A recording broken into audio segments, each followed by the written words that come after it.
Good morning students. हम पढ़ रहे हैं कारा के बारे में। एक इम्पोर्टेंट एल्गा है, न केवल थ्योरेटिकल बल्कि प्रैक्टिकल दृष्टि से भी ये बहुत ही इम्पोर्टेंट प्लांट है। इस प्लांट को हम नेक्ड आई से देख सकते हैं। इसमें नोड्स एंड इंटरनोड्स पाए जाते हैं। जो पर संधि होती है उन पर सेक्स ऑर्गन्स उपस्थित होते हैं। तो इसकी वेजिटेटिव स्ट्रक्चर और सेल स्ट्रक्चर हम प्रीवियस लेक्चर्स में पढ़ चुके हैं। आज हम जानकारी हासिल करेंगे इसमें रिप्रोडक्शन या जनन किस प्रकार से होता है। तो कारा में रिप्रोडक्शन को हम दो टाइप से बांटते हैं, एक तो कायिक जनन और दूसरा लैंगिक जनन। Vegetative reproduction and sexual reproduction ही इसमें पाया जाता है। एसेक्सुअल रिप्रोडक्शन या अलैंगिक जनन, जो कि शैवालों में विभिन्न प्रकार के स्पोर्स के बनने से होता है, वो यहाँ पर नहीं पाया जाता। दूसरे शब्दों में हम कह सकते हैं कि इसमें किसी भी प्रकार के स्पोर्स के द्वारा अलैंगिक जनन नहीं होता।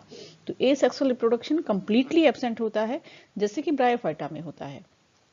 तो यहाँ भी ये ब्रायोफाइटा से सिमिलरिटी शो करते हैं, क्योंकि इनमें किसी भी तरह के स्पोर्स के माध्यम से अलैंगिक जनन नहीं पाया जाता है। तो रिप्रोडक्शन सिर्फ दो ही मेथड से होता है, एक तो वेजिटेटिव और दूसरा सेक्सुअल। आज हम सिर्फ वेजिटेटिव रिप्रोडक्शन या कायिक जनन की ही बात करेंगे। कारा में वेजिटेटिव रिप्रोडक्शन के कई माध्यम होते हैं। इसमें एमाइलम स्टार्स या एमाइलम तारे जैसी संरचना बनती है, जिसके माध्यम से ये रिप्रोडक्शन करता है। बल्बिल्स या पत्र प्रकलिकाएं बनती हैं। ये पत्र प्रकलिकाएं अमोर्फस भी हो सकती हैं, इरेगुलर शेप की स्ट्रक्चर भी इनमें बल्बिल्स के रूप में बन सकती है। और ये सेकेंडरी प्रोटोनिमा, द्वितीयक प्रोटोनिमा के माध्यम से भी कायिक जनन शो करते हैं। तो ये एमाइलम स्टार्स, एमाइलम तारे जैसी संरचना, बल्बिल्स या पत्र प्रकलिका, अमोर्फस बल्बिल्स, अनियमित इरेगुलर शेप के जो बल्बिल्स हैं उनके द्वारा, या सेकेंडरी प्रोटोनिमा के माध्यम से कायिक जनन प्रदर्शित करते हैं।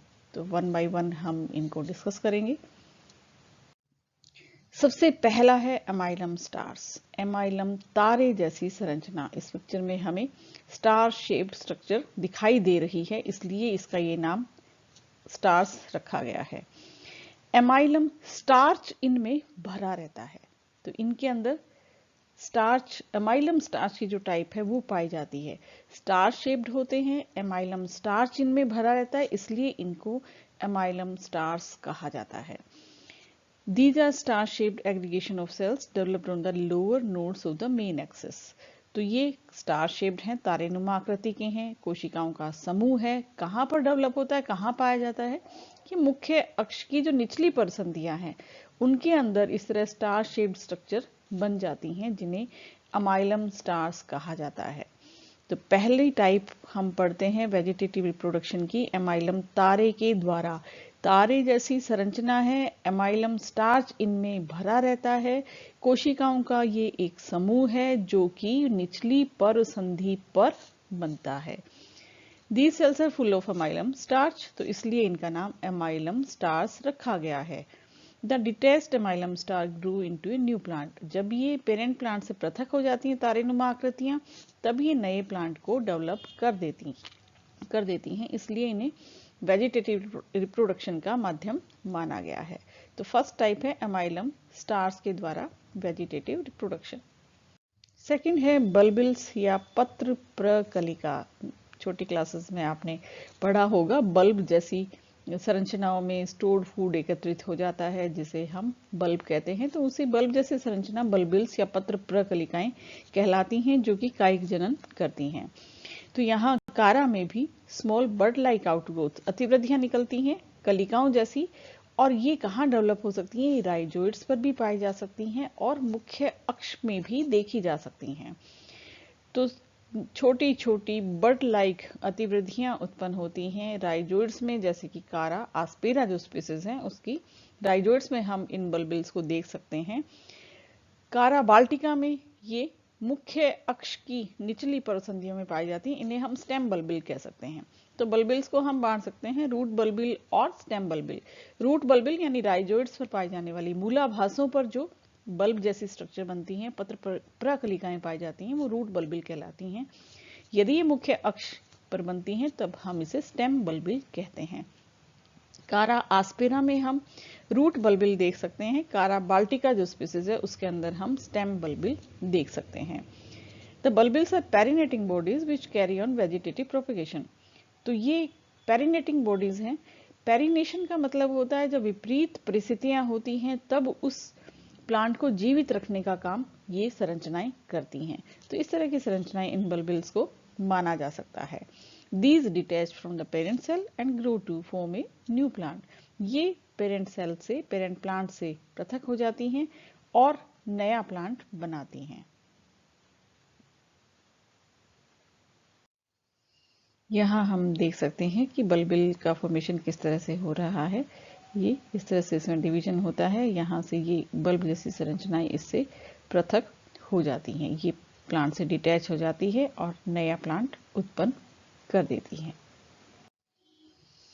इसमें कारा आस्पिरा की स्पीसीज है जो राइजोइडल बल्बिल को शो कर रही है। ये बल्ब जैसी संरचना है, ये बल्बिल कहलाती है। ये कारा बाल्टिका स्पीसीज है जिसमें ये स्टेम पर या मेन एक्सिस पर फूली हुई संरचना का निर्माण कर देते हैं जिसे स्टेम बल्बिल कहा जाता है। नेक्स्ट है एमोर्फस बल्बिल्स। एमोर्फस बल्बिल्स जो होती हैं ये अनियमित आकृति की होती हैं। तो बहुत सारी स्मॉल सेल्स का एक समूह बन जाता है जिसमें काफी मात्रा में स्टोर्ड फूड पाया जाता है। ये भी राइजोइड्स या फिर मुख्य अक्ष की जो निचली परसंधियां हैं उन पर उत्पन्न हो सकती हैं। मेन एक्सिस पर जैसे कि कारा डेलिकेटुला, इसके अंदर मुख्य अक्ष जो है उसकी निचली परसंधियों में इरेगुलर शेप की छोटी छोटी बहुत सारी कोशिकाओं का समूह बन जाता है। कारा बाल्टिका, कारा फ्रेजिफेरा, इनमें हम जो राइजोइड्स की परसंधियां हैं उन पर इन समूहों को देख सकते हैं। तो ये भी पेरिनेटिंग स्ट्रक्चर हैं। जब मेन प्लांट विपरीत परिस्थितियों में या अनफेवरेबल कंडीशंस में उसकी डेथ हो जाती है तो ये जो बल्बिल्स हैं ये सर्वाइव रहते हैं, जीवित रहती हैं, ये संरचनाएं दबी रहती हैं और जैसे ही अनुकूल परिस्थितियां आती हैं तब ये कारा के प्लांट को वापस जीवित कर देती हैं। तो इस तरह से ये पेरिनेटिंग स्ट्रक्चर्स कहलाती हैं जो विपरीत परिस्थितियों में प्लांट को जीवित रखने का काम करती हैं। इन्हें हम चिरकालिक संरचनाएं भी कहते हैं। इस पिक्चर में हमें ये अमोर्फस बल्बिल्स दिखाई दे रही हैं। बहुत ही छोटी छोटी कोशिकाओं का ये समूह है। फोर्थ टाइप है सेकेंडरी प्रोटोनिमा या द्वितीयक प्रोटोनिमा के निर्माण के द्वारा कारा में कायिक जनन। तो कई बार कुछ छोटे छोटे एडवेंटिशियस प्रोटोनिमा लाइक ब्रांचेस उत्पन्न हो जाती हैं जो ओल्डर प्लांट हैं, हाइबरनेशन में चले गए, जिनमें विपरीत परिस्थितियों में उनकी डेथ होने वाली है, लेकिन वो छोटे छोटे ब्रांचेस बना देती हैं एडवेंटिशियस प्रोटोनिमा जैसी, जिसके द्वारा वो जीवित रहती हैं। तो या ये कुछ पेरेंट प्लांट की नोड पर भी डेवलप होती हैं। तो सेकेंडरी प्रोटोनिमा में हमें याद रखना है कि ये फिलामेंटस स्ट्रक्चर होती हैं, ब्रांचेस जैसी स्ट्रक्चर होती हैं जो ओल्डर प्लांट्स हैं उनसे निकलती हैं। तो सेकेंडरी प्रोटोनिमा या द्वितीय प्रोटोनिमा का निर्माण कारा के थैलस के विभिन्न पार्ट से हो सकता है। जैसे ये एक तो डोरमेंट अपाइसिस से बन सकता है, जो प्रसुप्त उसके शीर्ष हैं उनसे इनका निर्माण हो सकता है। इसके अलावा ये मेन जो स्टेम है उसकी परसंधियों से भी ये यहाँ पर डेवलप हो सकता है। सर्वाइविंग नोड जो है उनसे भी डेवलप हो सकता है। ये प्राइमरी प्रोटोनिमा से भी बन सकता है, जो राइजोइड्स की बेसल सेल है, आधारीय जो नोड है, उनसे भी इनकी डेवलपमेंट हो सकती है। तो सेकेंडरी प्रोटोनिमा का निर्माण कई तरह से हो सकता है।